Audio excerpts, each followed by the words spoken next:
Alors, petit article du dénommé Jean Savary sur Cardiac. Vous savez, c'est le gars qui avait défoncé les voitures électriques en septembre, là, fin septembre. La fièvre du toujours plus, il avait intitulé ça, j'avais fait une vidéo donc. La performance ou l'autonomie, il faut choisir. L'île Marseille à 140 compteurs en 2040, plus d'autonomie ou moins cher. Bref, c'était un peu hallucinant son article, j'avais fait une vidéo sur ça, je vous laisse aller la voir. C'est celle-là, elle dézingue les voitures électriques dans son billet d'humeur. Donc voyons maintenant de quoi il s'agit. Au secours, le diesel revient. Alors, j'ai vu qu'il parlait vite fait des voitures électriques, donc c'est pour ça. On va voir un peu ce qu'il dit. Avec le micmac du malus qui s'annonce en début d'année, un barème en janvier, une nouvelle grille en mars. L'acheteur est perdu, le vendeur aussi d'ailleurs, mais il y a déjà longtemps que le marché automobile est devenu fou. Il faut acheter maintenant ou attendre le nouveau malus du mois de mars? Ça fait 30 ans et 7 mois qu'on me demande quelle voiture il faut acheter. Ah, le mec, bon, c'est le conseiller spécial de tout le monde sur les voitures apparemment. Depuis que je suis dans la presse automobile, dans les dîners en ville, les réunions de famille, avec les voisins, des amis, je perds mon temps à conseiller des voitures qui ne seront pas achetées à des conseillers des voitures qui viennent d'être commandées, mais ça je ne sais pas. Les gens ne veulent pas un avis, juste la confirmation qu'ils ont bien fait. Sauf ces derniers temps, ils sont vraiment perdus.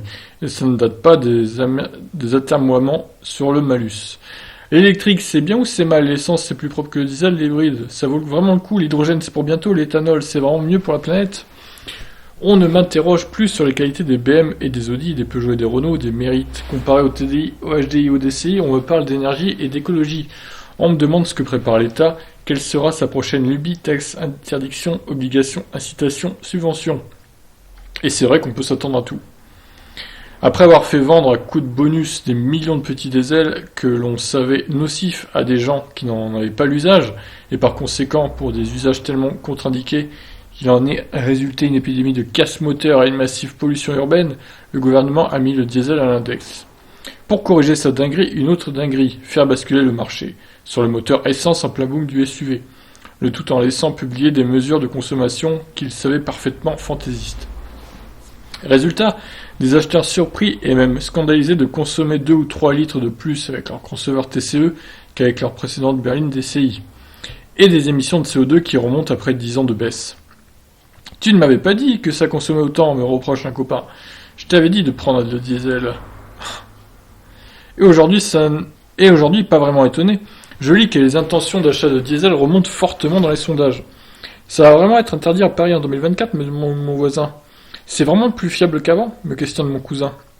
Ce n'est pas le moment de passer à l'électrique, m'interroge un confrère. Je conseillerais bien d'acheter des électriques, mais les constructeurs ne veulent pas les vendre. Vous avez vu les tarifs? Ah, ça y est, c'est parti. Jusque-là, ça allait encore, mais avec les énormes progrès des batteries, Renault avait enfin l'occasion de proposer une version 5000 € moins chère de sa Zoé avec 200 vrais kilomètres, car désormais mesuré suivant le cycle WLTP bien plus réaliste que l'ancien EDC. Le losange a préféré doubler l'autonomie. Avec 395 km, la Zoé a même quasiment triplé son rayon d'action depuis son lancement. Les 200 km de la première mouture en vallée 130 ou 150. Mais pas baisser son prix, 26 000 € en version de base, batterie en propriété. Idem pour la Peugeot i208 qui ne s'offre pas à moins de 26 100 €, bonus déduit avec 340 km d'autonomie et même 450 km en cycle urbain. Ce qui signifie que sur route, sans dépasser les 80 km/h, elle peut abattre un petit 400 km sans recharger. Mais pourquoi faire? Alors, 80 km/h, 400 km d'autonomie à 80 km/h, honnêtement, la i208, j'en suis pas sûr qu'elle arrive à faire ça. Hein. En été, peut-être, et encore, c'est pas sûr. Honnêtement, il est optimiste là. Hein.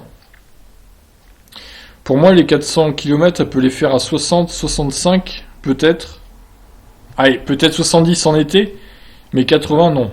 Pour moi, elle les fait pas. Alors, vu de l'acheteur, 340 ou 400 km, mais au mieux 280 sur autoroute à 130 km/h, ça ne sera pas encore assez pour partir en vacances, ni même en week-end. Attendez. Non, là, c'est encore faux. 280 km sur autoroute, non, elle les fait pas non plus, la i208. Faut arrêter. Non, pas du tout, mais il raconte n'importe quoi, lui. Elle fait au mieux sur autoroute 200-210 km, hein, pas plus. Hein. Ne vous faites pas avoir par ces chiffres complètement faux, encore une fois. Et ça reste bien trop cher pour remplacer l'auto du boulot dodo, celle qui, dans les foyers multimotorisés, fait le plus gros kilométrage annuel sans jamais abattre plus de 80 ou 120 km par jour. Dommage, car la faire tourner à 1,50 € d'électricité au 100 km, ça changerait la vie et les fins de mois. Et pour cela, pas besoin de 300 km de WLTP qui pèsent leurs 500 kg de batterie et leurs 8 000 ou 10 000 € sur la facture. Car avec la prime à la conversion à 100 000 €, c'est toujours 21 100 €. On se paye 2 Dacia neuves à ce tarif. Enfin bon, la finition de la i208 est quand même mieux qu'une Dacia. Hein. Faut arrêter de comparer les carottes et je sais pas quoi là. Je sais plus ce que c'est l'expression du coup. Plus une en cadeau pour la gendarmerie avec 11 000 € d'argent public dépensé en primes et bonus. Alors, à quand les versions 200 km flop ou à 13 000 € ou 15 000 €? Bonus et prime à la conversion déduit qui pourraient être vite rentabilisés au regard d'une thermique d'occasion à 8 000 €. Alors, j'ai envie de te dire les triples de Volkswagen, déjà. La Skoda Citigo, Seat Mii, Volkswagen e-Up, elles seront autour de 15-16 000 € bonus déduit. Et sans la prime à la conversion, d'ailleurs, en plus, on peut rajouter la prime à la conversion, ce qui fera encore baisser le tarif. Et elles ont 250 km d'autonomie. Donc on y est, monsieur Savary. Mettez-vous à jour. En attendant que se réalisent les promesses de l'électrique, le tuyau, c'est le mot que tout le monde se passe, c'est celui avec le pistolet 2,85 au bout. D'après une source dans la filière de la betterave, la grande majorité de l'éthanol consommé en France l'est sans le moindre kit de conversion. Et pas seulement par des Toyota hybrides capables, d'après de multiples témoignages, de carburer sans chauffer ni tousser à l'E85 pur. De nombreux anciens moteurs essence atmosphérique à injection indirecte l'acceptent aussi sans formalité ni kit jusqu'à 60-70%, voire davantage dans le réservoir, à condition d'augmenter progressivement le pourcentage d'un plein à l'autre et de ne plus en varier brutalement par la suite. C'est le moyen illégal, faute de mention sur la carte grise, qu'ont trouvé des dizaines de milliers de Français pour desserrer le nœud de budget du carburant. Mais qu'apprend-je? Un organisme public tricolore mène actuellement des tests pour mesurer les polluants qui ressortent des catalyseurs de ces voitures, réglementairement convertis ou pas, catalyseurs qui n'ont pas été conçus pour catalyser des imbrûlés d'éthanol.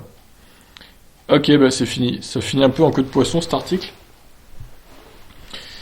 Oui, alors le 85, oui, c'est toujours un débat assez vaste. Quelle voiture peut l'accepter sans sourciller? Quelle voiture va tomber en panne si on en met trop dedans? Enfin, c'est un peu compliqué là. J'avoue que je ne saurais pas dire moi-même. À part les Toyota, apparemment, les Toyota hybrides, les Prius surtout, qui ont l'air de bien accepter l'éthanol, étonnamment. Bon voilà, moi ce qui m'intéressait, c'est surtout la partie électrique là. Et encore une fois, il sait pas de quoi il parle, il raconte n'importe quoi, donc c'est cool. Merci Jean Savary de. Si c'est pour dire de la merde sur l'électrique, autant pas en parler. Reste sur le diesel, sur l'essence et l'éthanol, parce que là, franchement, c'est ridicule. Et ça va induire plein de lecteurs de Caradisiac en erreur, encore une fois. Bon, sur ce, on va peut-être aller voir les commentaires vite fait. Oui, voilà, donc lui, Stepway, clairement, déjà. Au secours, Jean Savary, revient. Non, non. Si on pouvait éviter de lire d'autres âneries sur les électriques, ça m'arrangerait, moi, personnellement. Non, mais s'il faut faire une vidéo à chaque fois pour démentir ce qu'il raconte, on n'a pas fini, quoi. Bon, bref, encore une fois, beaucoup d'âneries sur l'électrique de la part de monsieur Savary. Je vous laisse réagir à cet article. Ciao.